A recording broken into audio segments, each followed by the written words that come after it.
Good morning, class. Welcome again to this lecture. We are studying this fifth unit, that is relational database design and normalization. So we have seen, we'll just revise in short, like what do you mean by good database design? That is no duplicate, correct information, integrity of the information, access to get the correct information, then accuracy. Then what is normalization? Organizing data into right format so that insertion, updation and delete anomalies should be eliminated. Their values must be atomic. Their values cannot be null. Key values, values of composite keys.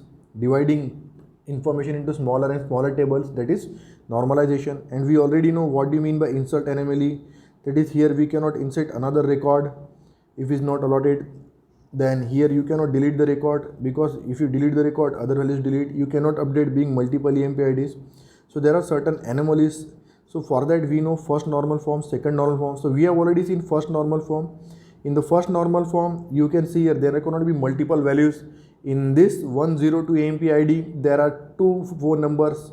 In this 104 ID, there are two phone numbers. So we have mentioned them separately.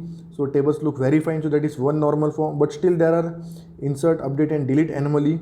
So we go for second normal form. In second normal form, you can see this table is in condition is it should be in first normal form, and the condition, second condition is that non-prime attribute should not be dependent on any partial key. It should be completely dependent on composite key. So here there are two keys, teacher ID, subject ID, but you can get teacher name only from teacher ID. So there is no need of subject ID there. So there is partial dependency. So this is not in second normal form. So what we do, we break this table into two things: teacher ID, teacher name one table, and teacher ID, subject ID another table. Always remember, when you decompose a table into more than one number of tables, one table if you decompose into more than one number of tables, there must be some common attribute between them which can form as a key. वो attribute अगर नहीं होगा तो you will not be able to perform operations like join, union, etc. Then we have seen functional dependency. Here by the employee number you get employee name, salary, city, etc. So all these are dependent on employee number. We represent it by this way, x arrow y. That means y is functionally dependent on x. Then different types of functional dependencies like multi-valued, trivial, non-trivial and transitive. Multi-valued means in car model, manufacturing year and color both depend on car model, but manufacturing and color, they do not have any relation between them, but they both depend on color car model. So that is multi-valued dependency. Then trivial dependency means EMP ID and EMP name. So from employee ID you can get the employee name, but employee ID and employee name, they are all the subset things. That means if there is an entity EMP, it can have values like attributes like ID, name, address. So here in this table, EMP ID is trivial because it is dependent on EMP name. EMP ID is trivial. Why this is trivial dependency? Because from that you are going EMP name, but it is a subset of. तो आपको EMP name EMP ID से मिल रहा है, लेकिन EMP name EMP ID का subset है. मतलब एक अगर आपने एंटिटी लिया EMP तो उसके सबसेट है ID और नेम. सेकंड नॉन ट्राइवियल, मतलब यहाँ पर आपको कंपनी पता है तो CEO पता होगा, CEO पता है तो एज पता होंगी, लेकिन कंपनी के ये ट्राइवियल, ये कंपनी के एट्रीब्यूट्स नहीं है. CEO कंपनी के एट्रीब्यूट क्या मतलब, कंपनी के एट्रीब्यूट्स मतलब आपने कंपनी की एंटिटी ली तो उसका एट्रीब्यूट क्या हो सकता है, उसका एड्रेस हो सकता, नेम हो सकता, व्हाट डज इट मैन्युफैक्चर, लेकिन उसका एट्रीब्यूट मतलब CEO नहीं हो सकता. हाँ, CEO अगर कोई एट्रीब्यूट है तो उसका नेम होगा, एड्रेस होगा, तो इसका मतलब यहाँ पर क्या है, ये ट्राइवियल डिपेंडेंसी है. हालांकि आपको कंपनी से CEO और उसका एज पता चलता है, लेकिन ये कंपनी के सबसेट्स नहीं है CEO और एज. तो इसकी वजह से ये कौन सी होगी, ट्राइवियल डिपेंडेंसी. ट्रांजिटिव डिपेंडेंसी मतलब यहाँ से जैसे हमको पता चल सकता कि अगर हमको सपोज माइक्रोसॉफ्ट के CEO पता है तो उसकी एज हमको पता होंगी, तो मतलब ए से कंपनी से CEO मिलता, CEO से उसकी एज मिलती, तो इसका मतलब ऐसा भी हम बोल सकते हैं कंपनी से हमको एज मिलेंगी. तो इस तरह की डिपेंडेंसी जो हम बोलेंगे वो बोलेंगे, इसको हम बोलेंगे transitive dependence, A to B, B to C, so A to C likewise. अब इसके हमने एडवांटेजेस देखे थे. It helps you identify bad design, find meanings and constraints. Bad design means wherein you can see the table must be in 1NF, 2NF, so that there can be insert and update properties, functions which can be properly executed. There should not be any anomalies on them. ये देखा था. फिर हमने देखा था decomposition. Decomposition are two type, lossless and lossy decomposition. So there are certain conditions. If R1 and R2 are two tables, then their union must be equal to the initial table R. That is R1 union R2 must be equal to R. That was the first condition. And then intersection, it should not be null. That is, if you are having intersection means wherein there should be one common attribute in the both the table. अगर वो condition नहीं हुई तो आगे हम check ही नहीं करेंगे, so it should not be null. Third thing, the one of the attributes, it should be key if both the attribute, that is suppose if there is one attribute A in R1 and the same attribute A in R22, so it must be a primary key at some place, either in first table or second table. So that was, now then we gave an example. Here there is one table, EMP ID, EMP name, age, location, department and department name. You have split it into ID, name, age and location and another ID, department ID, EMP ID and department name. अगर आप इनका union करोगे तो इसमें देखो ये 1 2 3 4 ये attributes मिलेंगे, साथ में इसमें डिपार्टमेंट आईडी और डिपार्टमेंट नेम भी मिलेंगे, क्योंकि जो डुप्लीकेट है ईएमपी आईडी उसकी जगह एक ही बार बताएगा। तो आपको पूरा टेबल एज इट इज मिल गया। सो दैट इज लॉसलेस डिकम्पोजिशन। और एवरीबडी विल प्रीफर इट कि आपने एक डेटाबेस में टेबल बनाया और आप उसने उसको स्प्लिट किया, लेकिन जब आप उसको यूनाइट करोगे तो आपको पहला टेबल एज इट इज मिलना चाहिए। तो ये हो गया लॉसलेस डिकम्पोजिशन। हम सेकेंड एग्जाम्पल देखते हैं लॉसी डिकम्पोजिशन का। अब यहाँ पे वही सेम टेबल है, तो इन्होंने इसको स्प्लिट किस तरह किया कि यहाँ पे एक ये टेबल बनाया और दूसरा ही टेबल बनाया। तो अब ये दोनों टेबल को गौर से देखो। Here there are values like EMP ID, EMP name, EMP age and EMP location. तो यहाँ पे ये जो EMP ID this is a primary key here. अब यहाँ पर क्या है, यहाँ पर एट्रीब्यूट से डिपार्टमेंट आईडी, डिपार्टमेंट नेम, तो ये एक अलग ही टेबल हो गया, डिपार्टमेंट आईडी और डिपार्टमेंट नेम। अब आपको इस टेबल का, डिपार्टमेंट का और इस ईएमपी टेबल का अगर यूनियन करना है, इंटरसेक्ट करना है, तो there must be some common attribute in them जो यहाँ पर मौजूद नहीं है। तो अगर यहाँ पर कोई कॉमन एट्रीब्यूट नहीं है तो आप इनमें कुछ भी ऑपरेशन परफॉर्म ही नहीं कर सकते, दोनों टेबल ज्वाइन हो ही नहीं सकते। तो इस तरह के अगर आप टेबल बनाओगे तो आप उनको ज्वाइन नहीं कर पाओगे, तो आपको फर्स्ट टेबल मिलेगा कहाँ से? तो this is a lossy decomposition. अब उसके बाद में मैंने आपको बताया था कि दो we have already seen first, second and third normal, first and second normal form, will see it again. अब हमको डिपेंडेंसी समझ में आ गई और हमको लॉसी डिकम्पोजिशन समझ में आ गया। तो अब उसके बाद में हम थोड़ा सा फर्स्ट नॉर्मल फॉर्म को फिर से देखते हैं, तो हमको आराम से ये चीज़ें समझ में आएंगी। देखिए, N attribute of table can not hold multiple values, it can hold only atomic values. मतलब आप अगर कोई एक एट्रीब्यूट है आपका टेबल में, तो जैसे अब ये टेबल में आप देख लीजिए, इट इज़ वेरी इजी। ये एट्रीब्यूट है आपका मोबाइल, ईएमपी का, एम्प्लॉय का मोबाइल। तो ये एम्प्लॉय के मोबाइल में यहाँ पर आप देख सकते हैं ID 102 के पास दो mobile number, and it is quite possible you can have multiple mobile numbers. तो ये अगर है तो इसको हम लोग बोलेंगे कि ये table it is not in one normal form. One normal form क्या बोलता है कि किसी भी एट्रीब्यूट की मल्टीपल वैल्यूज नहीं होनी चाहिए, उसकी क्या होनी चाहिए? Atomic value. Atomic value means कि यहाँ पर जो एम्प्लॉय है, ये जो पर्टिकुलर एट्रीब्यूट है, कोई भी एट्रीब्यूट इसमें से, तो यहाँ पर ये जो एट्रीब्यूट है मोबाइल, उसकी वैल्यू एक ही होनी चाहिए एक आईडी के लिए। लेकिन ऐसा तो पॉसिबल नहीं है, तो इसका मतलब ये फर्स्ट नॉर्मल फॉर्म में नहीं है। तो हम उसके लिए क्या करते, व्हाट विल डू, हमने क्या किया, एक एम्प्लॉय आईडी, उसके पास एक मोबाइल नंबर, फिर दूसरा एम्प्लॉय आईडी उसका दूसरा मोबाइल नंबर, और वही एम्प्लॉय आईडी का मोबाइल नंबर हमने फिर से एक अलग रो में स्टोर किया। मतलब हमने एक ही आईडी पे दो नंबर अलग अलग जगह स्टोर किए। मतलब ये सारी information, employee ID, name, address और मोबाइल नंबर, ये एक जगह स्टोर किया, और उसी का आईडी, नेम, एड्रेस, ये कॉमन इन्फॉर्मेशन, और दूसरा मोबाइल नंबर वो एक जगह स्टोर किया। तो अब ये आ गया फर्स्ट नॉर्मल फॉर्म में, क्योंकि किसी भी रो में मल्टीपल वैल्यूज है क्या? नहीं। ये एट्रीब्यूट, मोबाइल एट्रीब्यूट की यहाँ पर एक ही वैल्यू है, यहाँ पर भी एक है, यहाँ पर भी एक है, मतलब मल्टीपल वैल्यूज यहाँ पर नहीं है किसी भी एट्रीब्यूट में। तो ये वन नॉर्मल फॉर्म में तो है, लेकिन आपको इससे क्लियर कट ख्याल में आएगा कि अगर मुझे 101 को अपडेट करना है और मैंने बोला अपडेट 101, उसका नाम चेंज करो, तो हो सकता हो यहाँ पर चेंज करें। 101 की बात नहीं करते क्योंकि उस सिंगल हम बात करते 102 की। हमने बोला कि 102 का आपको नाम चेंज करना है, तो हो सकता है वो यहाँ पर करे लेकिन यहाँ पर ना करें। हमने बोला कि आपको 102 को कुछ डिलीट करना है, तो उसने एक रो किया, सेकेंड रो नहीं किया, बिकॉज क्योंकि वहाँ पर तो मल्टीपल रोज है, तो उसके लिए डिफिकल्टी हो जाएंगी। तो यहाँ पर आपके लिए इंसर्ट, अपडेट और डिलीट एनोमलीज आती। तो ये करने के लिए हम लोग क्या करते, फिर जाते सेकंड नॉर्मल फॉर्म में। अब आप समझो गौर से मेरी बात को, कि हमने डेटाबेस में कुछ वैल्यूज स्टोर करी है और वो वैल्यूज को हमने टेबल के स्टोर रूम पे स्टोर किया, और उसको हम लोग बोलते हैं रिलेशंस। तो वो जो हमने टेबल स्टोर किया है उस पे से हमको रिट्रीव करना है वैल्यू, तो वहाँ पर हमने लगाई एक प्राइमरी की। जैसे रोल नंबर, TM, जैसे आपका रोल नंबर यूनिक है, तो वो, या फिर आधार कार्ड यूनिक है, उस आधार कार्ड पर से आपकी पूरी इंफॉर्मेशन मिलेगी, वो लगाई हमने प्राइमरी की। अब उसके बाद में फिर हम बाकी टेबल को पूरा सर्च कर रहे हैं, अच्छे से देख रहे हैं उसको, जब हम उसमें इंसर्ट, अपडेट और डिलीट कर पा रहे हैं या नहीं कर पा रहे। अगर हम इंसर्ट, अपडेट और डिलीट नहीं कर पा रहे तो फिर हमको उसको चेंज करना पड़ेगा टेबल को। तो वैसे ही मतलब हमने उसमें फिर कुछ बेसिक प्रॉपर्टीज कंसिडर करी। जैसे पहला हमारा था फर्स्ट नॉर्मल फॉर्म, कि एक एट्रीब्यूट की एक ही वैल्यू होना, अगर एक ही वैल्यू रही तो वो है वन नॉर्मल फॉर्म में।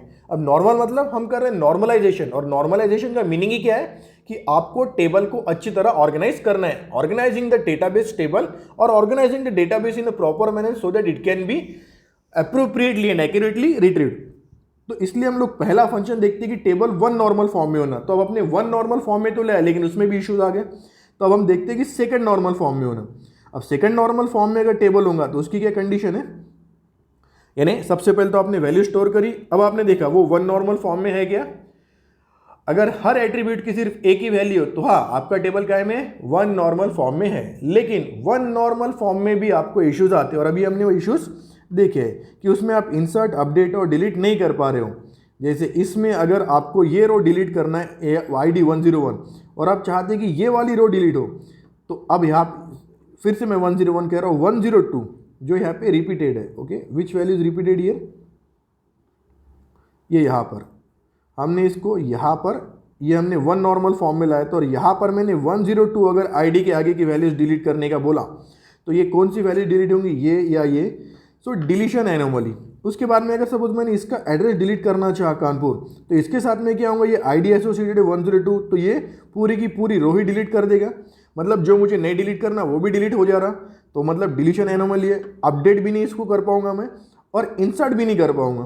तो इसकी वजह से क्या हो गया, यहाँ पर एनोमलीज है। तो ये वन नॉर्मल फॉर्म टेबल हालांकि पहले से अच्छा है, पहले तो एक ही जगह पे दो वैल्यू थी, ये उससे बेटर है, लेकिन ये भी वर्क नहीं करेगा। तो फिर हम टेबल को करेंगे सेकंड नॉर्मलाइजेशन।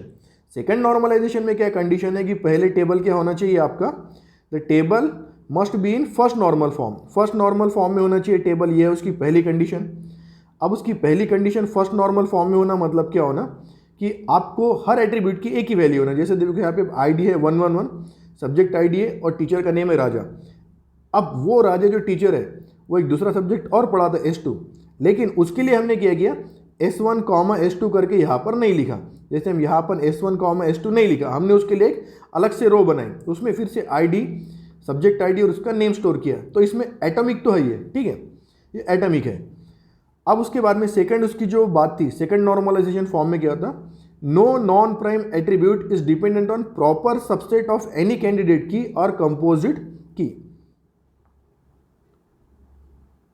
फिर से इसको पढ़ते हैं, no non prime attribute is dependent on proper subset of any candidate key, मतलब जो भी नॉन प्राइम एट्रीब्यूट है। अब मैं आपको नॉन प्राइम एट्रीब्यूट मतलब बताता कि अगर ये मेरी एक प्राइमरी की है तो ये हो जाएंगे मेरे दोनों नॉन प्राइम एट्रीब्यूट्स। लेकिन यहाँ पर मैंने की टीचर ID और सब्जेक्ट ID दोनों मिलकर एक की बनाया, तो ये होगी मेरी कैंडिडेट की या कंपोजिट की। तो ये हो गया मेरा नॉन प्राइम एट्रीब्यूट, तो जिसको मैंने कीज बनाया था। अब आप बोलेंगे सर आपने इसको क्यों बनाया, क्योंकि आगे मुझे सपोज एक ऐड करना है सब्जेक्ट, तो सब्जेक्ट काय पर से आएंगे, टीचर ID से, तो मुझे सब्जेक्ट मिलने से रहा, और टीचर नेम से भी सब्जेक्ट मिलने से रहा, लेकिन सब्जेक्ट ID से मुझे सब्जेक्ट मिल सकता था। तो इसलिए मैंने क्या किया था, सब्जेक्ट ID को भी की बनाया था, टीचर ID को भी की बनाया था। तो ये तो मैंने बढ़िया काम किया था, that is very nice, that is good, अच्छा लग रहा है। लेकिन क्या हो गया, अब ये जो नॉन प्राइम एट्रीब्यूट है टीचर, ये मुझे क्या चाहिए था, ये मुझे टीचर ID से ही मिल रहा, लेकिन मेरी कंडीशन क्या है, कंडीशन ये है कि वहां पर आपको no non prime attribute is dependent on proper subset of any candidate key. अब हमारी कंडीशन क्या है कि ये अगर मुझे मिल रहा है तो ये जो एट्रीब्यूट है टीचर ने, मुझे वो इन दोनों के कॉम्बिनेशन से ही मिलना चाहिए था, क्योंकि ये हो गई टीचर ID और ये हो गई कैंडिडेट की। अब अगर हम इसकी बात करेंगे सब्जेक्ट ID, तो ये इसका सबसेट है, टीचर ID का सबसेट है। तो वैसी मेरे को टीचर नेम मिल रहा सीधे टीचर ID से, तो ये मुझे नहीं चाहिए था, ये इन दोनों पर डिपेंड होना चाहिए। तो इसका मतलब अगर इन दोनों पर डिपेंडेंट नहीं है, इसका मतलब कि आपको कोई भी एट्रीब्यूट जो है, अगर आपने कीज बनाई तो वो दोनों कीज या फिर आपकी कंपोजिट की या कैंडिडेट की उस पर ही डिपेंड होना चाहिए, not on it's subset. Subset मतलब उस पे, उसमें से कोई एक पार्ट पे नहीं, उसमें के कोई एक एट्रीब्यूट पे नहीं, it must be dependent on both of them, but I am not getting it like this. तो फिर ये इसका मतलब ये सेकंड नॉर्मल फॉर्म में टेबल नहीं है। तो फिर उसको मुझे सेकंड नॉर्मल फॉर्म में लाने के लिए मैंने क्या किया, देखो यहाँ पर देख सकते हैं, कैंडिडेट की teacher ID, subject ID, non attribute name, non prime attribute teacher. The table is in one normal form because attribute has atomic value, सबके पास कॉमन वैल्यू है, एक ही वैल्यू एट्रीब्यूट में, तो वन नॉर्मल फॉर्म में। लेकिन second में क्यों नहीं है, क्योंकि टीचर ने मुझे सिर्फ टीचर ID से मिल रहा, जबकि जो सबसेट की है कैंडिडेट की वो कौन सी है, teacher ID and subject ID, इन दोनों का कॉम्बिनेशन। तो मतलब ये टेबल सेकंड नॉर्मल फॉर्म में नहीं है। सेकंड नॉर्मल फॉर्म क्या था, no non prime attributes depend on proper subset of any candidate key of table, it must be dependent on proper, it must be depend on candidate key completely, partial dependency नहीं चाहिए। देखो यहाँ पर word दिख रही है, partial dependency नहीं चाहिए। पार्शियल डिपेंडेंसी का मतलब कि मुझे इन दोनों में से किसी भी एक से, इससे या इससे किसी से भी टीचर का नेम मिल रहा, तो मुझे सिर्फ टीचर आईडी से ही नेम मिल रहा, मुझे ऐसा नहीं चाहिए था। मुझे चाहिए था कि दोनों जब आएंगे तभी मुझे टीचर आईडी का नेम, टीचर का नेम मिलना चाहिए, राइट। ये देखो, अगर मुझे सपोज अपने दो वही एग्जांपल कि थर्ड ईयर मैकेनिकल, तो TM1 और रोल नंबर 1 तभी मुझे उसका नाम मिलेगा। लेकिन मैं सिर्फ रोल नंबर 1 बोलूँ तो मुझे रोल नंबर 1 से उसका नाम मिलेगा क्या? अब वो TM1 का भी हो सकता है, TM2 का भी, तो मुझे बिल्कुल नहीं मिलेगा नाम। वो पूछेंगे TM1 से या TM2 से। तो यहाँ पे दोनों कंडीशन अगर सेटिस्फाई होती कि रोल नंबर भी और सेक्शन भी, उसके बाद ही मुझे नाम मिल रहा, तो वो सेकंड नॉर्मल फॉर्म में है। लेकिन मुझे डायरेक्टली अगर सिर्फ उसको एक आईडी दे दिया, उस पर से नाम मिल रहा, तो सेकंड नॉर्मल फॉर्म में नहीं है। तो हमने क्या किया, टेबल को सेकंड नॉर्मल फॉर्म में लाने के लिए उसको दो टेबल में डिवाइड किया, एक टीचर आईडी और एक टीचर नेम। तो अब देखो टीचर आईडी, अब टीचर आईडी के साथ आपको टीचर नेम मिलेगा बिल्कुल, क्योंकि आईडी के आगे उसका नेम है। अब इसमें क्या होगा, एक चीज़ और आपने देखा होगा गौर से कि यहाँ पर जो डेटा रिडंडेंसी है वो भी थोड़ी कम होगी। यानी यहाँ पे आपने 2 बार स्टोर किया था टीचर आईडी, 2 बार स्टोर किया था उसका नेम, वो कम हो गया। ये भी टीचर आईडी आपने 2 बार स्टोर किया तो उसका नेम 2 बार स्टोर करने में आ गया। तो हालांकि हमारा क्या बोलना है कि आप ये डेटा रिडंडेंसी हो, ये तो अवॉइड होना चाहिए। तो यहाँ पर ये हो गया अवॉइड। आपने एक ही बार टीचर आईडी स्टोर किया और उसके आगे उसका नाम स्टोर किया, दैट इज RS राजा। फिर सेकेंड आपने आईडी स्टोर किया, उसके आगे उसका नाम स्टोर कर दिया, दैट इज KK मंदार। और ये थर्ड, तो ये हो गया एक पार्ट। उसके बाद में इसका सेकंड टेबल जो आपने बना उसमें आपने लिया टीचर आईडी, सब्जेक्ट आईडी। अब ये सब्जेक्ट आईडी आपको इससे मिल जाएगा, टीचर आईडी और सब्जेक्ट आईडी। नेक्स्ट जो हम स्टोर करेंगे, हम क्या स्टोर करेंगे, टीचर आईडी और टीचर नेम। अब उसके बाद में अब इसमें एक कॉमन की ले ली कि अगर मुझे टीचर आईडी पता है, अब देखो, अब आप बोलेंगे सर तो कैंडिडेट कीज थी, दोनों भी कीज थी। नहीं, अब समझो कि अभी कैंडिडेट कीज नहीं बची। अगर मुझे टीचर आईडी पता है तो उस पर सब्जेक्ट आईडी मिलता है कि यार 111 टीचर आईडी है तो उसका सब्जेक्ट आईडी S1 है। तो अगर टीचर आईडी ये है, सब्जेक्ट आईडी ये है, तो इस पर से फिर मुझे वैल्यू मिलती टीचर नेम। तो फिर मुझे दोनों टेबल मिला के मुझे कॉम्बिनेशन प्रॉपरली मिल जाएगा। आया ख्याल में? तो अब ये जो हो गया, ये हो गया सेकंड नॉर्मल फॉर्म में। तो हमारे कुछ जो इश्यूज थे फर्स्ट नॉर्मल फॉर्म के, वो हमने कवर किए सेकंड नॉर्मल फॉर्म में। अब उसके बाद में लेकिन यहाँ पर भी इंसर्ट, अपडेट और डिलीट एनोमलीज आती, क्योंकि अब यहाँ पे देखो, ये तो बात आपकी बरोबर है, लेकिन ये दो बार वैल्यू आ गई, teacher ID 111, subject ID S1। अब मैंने यहाँ पे टीचर आईडी 111 को रिप्लेस किया और बोला मुझे टीचर आईडी को अपडेट करना है। तो अब वो इस टीचर आईडी को अपडेट करेगा। वो किस टीचर आईडी को अपडेट करेगा? वो इस टीचर आईडी को अपडेट करेगा, इस टीचर आईडी को अपडेट करेगा। तो फिर से यहाँ पर एनोमलीज आ गई। सेकंड नॉर्मल फॉर्म में आने के बावजूद यहाँ पर एनोमलीज आ गई। What happened? Let's get back.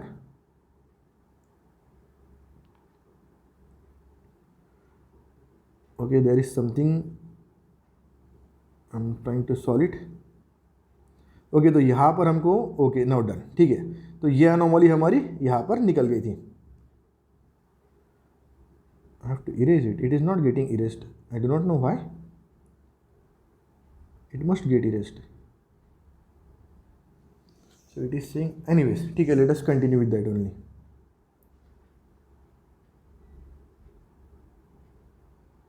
Okay, so I said discard. I do not want that annotation. So it is okay. Now it is well and fine. Now you are giving the option. Okay. तो यहाँ पर फिर से anomaly आ गई। तो अब हमने क्या किया, इसको भी हटाने के लिए हम लोग जाएंगे थर्ड नॉर्मल फॉर्म में। तो थर्ड नॉर्मल फॉर्म मतलब क्या? अब थर्ड नॉर्मल फॉर्म में तो ये सारे के सारे इश्यू सॉल्व हो ही जाना चाहिए। अगर ये हो जाते, तब आपने देखा कि पहले आपको लग रहा था कि आपने टेबल में वैल्यू स्टोर कर रहे, तो आपने बहुत बढ़िया काम किया। फिर आपके ख्याल में है कि आप मल्टीपल वैल्यूज एक ही एट्रीब्यूट के लिए स्टोर कर रहे, तो आपने उसको हटा दिया, तो वो आ गया वन नॉर्मल फॉर्म में। फिर आपके ख्याल में है कि वन नॉर्मल फॉर्म में रहने के बाद में वो एट्रीब्यूट्स जो थे, नॉन प्राइम एट्रीब्यूट्स, वो किसी सबसेट से नहीं मिलना चाहिए थे। They must be completely dependent on the candidate और कंपोजिट कीज, तो वो भी आपने हटा दिया। लेकिन उसके बावजूद वो आपको डिलीट, अपडेट, एनोमलीज वहाँ पर आ रही है। तो फिर अब आपको जाना पड़ेगा थर्ड नॉर्मल फॉर्म में। तो देखते हैं हम लोग थर्ड नॉर्मल फॉर्म में क्या होता।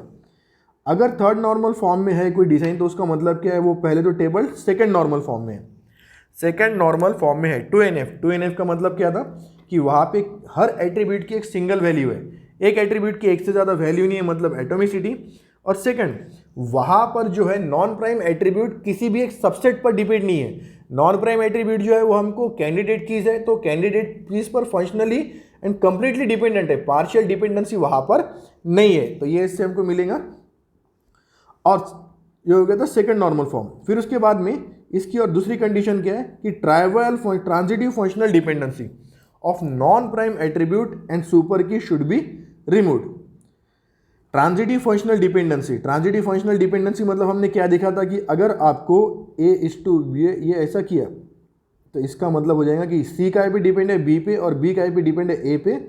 इसका मतलब सी का पे डिपेंडेंट है ए पे। ऐसा हम लॉजिक लगा सकते हैं। हमने एग्जांपल देखा था कि आपको अगर कंपनी का नाम पता है तो उससे आपको कंपनी के सीईओ का नाम पता होगा। अगर कंपनी के सीईओ का नाम पता है तो आपको उसकी एज पता है। तो कंपनी पर से भी आपको एज वैसे होना चाहिए।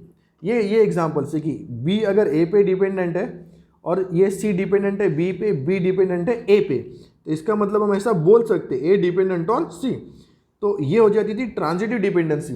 लेकिन यहाँ पर बोलता क्या, transitive functional dependency of non prime attribute on super key should be removed. ये रिमूव होना चाहिए। सुपर की पर डिपेंड होने उसकी ट्रांजिटिव जो डिपेंडेंसी है रिमूव होना चाहिए। तो कैसे? Now we will see an example. A table can be explained like this.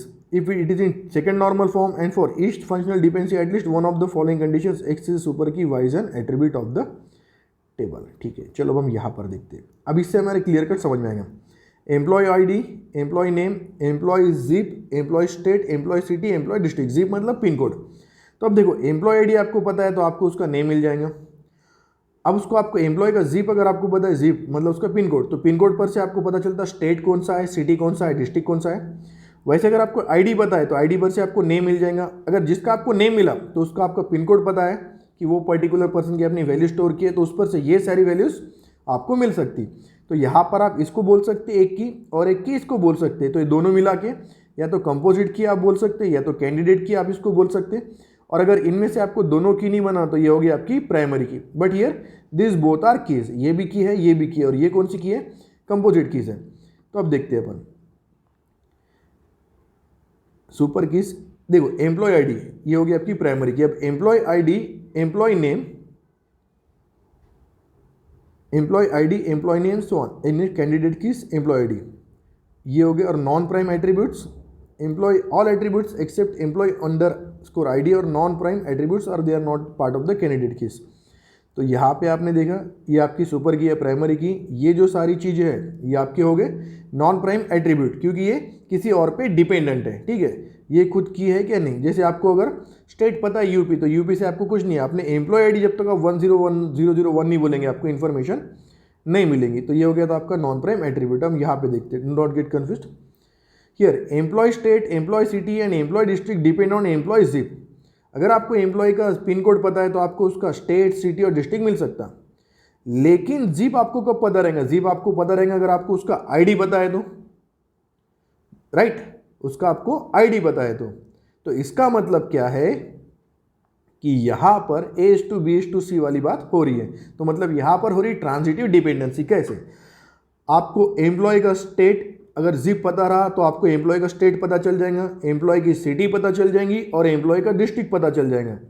Bye knowing this things, employee zip, you can know the employee state, you can know the employee city and you can know the employee district. यानी आपको अगर ये पता है तो इससे आपको ये भी मिल जाएगा, ये भी मिल जाएगा, ये भी मिल जाएगा।